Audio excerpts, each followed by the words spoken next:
Kurdistan is a semi-autonomous region located north of Iraq. With a population of 5.5 million, the region was undergoing a strong phase of economic boom until 2014, when the Islamic State occupied a large part of central Iraq.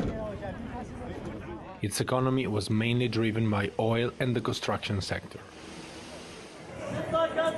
Iraqi Kurdistan shares its border with Turkey, Syria and Iran, and due to its safe environment was the main trade transit point for all those goods coming and going to southern Iraq.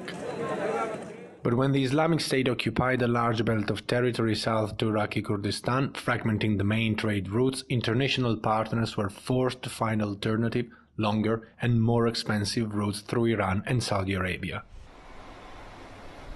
Trucks crossing the border between Kurdistan and Turkey, the main Iraqi trade partner, reduced from 3,000 to 600 a day from 2013 to 2014.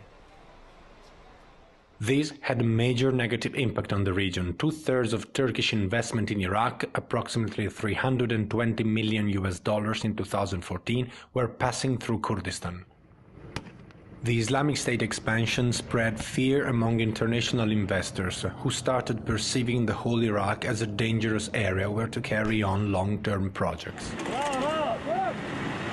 An increasing number of civilians started fleeing their homes to survive the Islamic State's violence and reach Kurdistan.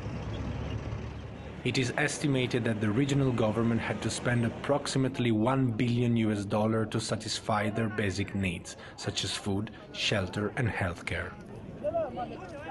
Numbers became soon overwhelming. Due to the wave of refugees, the population of Kurdistan increased by 30%.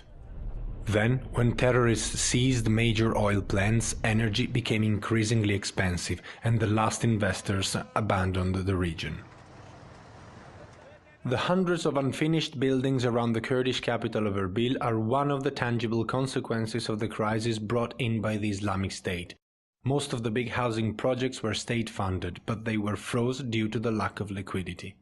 I am currently on the outskirts of Erbil, the capital city of Iraqi Kurdistan, an autonomous region which is located in the northern part of Iraq. This region, up to 2014, thanks to the oil and the good economy, was undergoing a very powerful phase of economic development. Unfortunately, when the Islamic State came and reached very close to the borders of the city, the Peshmerga, the army of the Iraqi Kurdistan, had to fight back. And this caused a lot of expenses that the government had to face in order to resist the advance of the Islamic State.